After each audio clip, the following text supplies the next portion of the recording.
Guys, offset আপনাদের আসসালামু আলাইকুম গাইস। আজকে আমি আপনাদের একটা ক্রাফটিং দেখাবো। তো এই যে একটা ব্রেসলেট, এটা আমরা বানাবো। আমাদের ডিজাইনওয়ালা টেপ লাগবে, নর্মাল টেপ, অফসেট পেপার। আপনাদের এদিকে চুজ করতে হবে আপনারা কোন টেপ চান।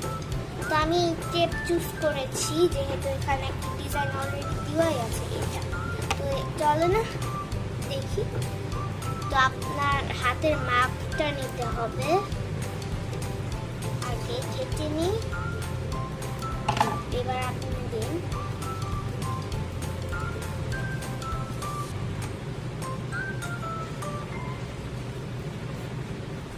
এই যে আপনার হাতের সাইজটা এখন হয়ে গেছে। এখন আপনার কেটেছি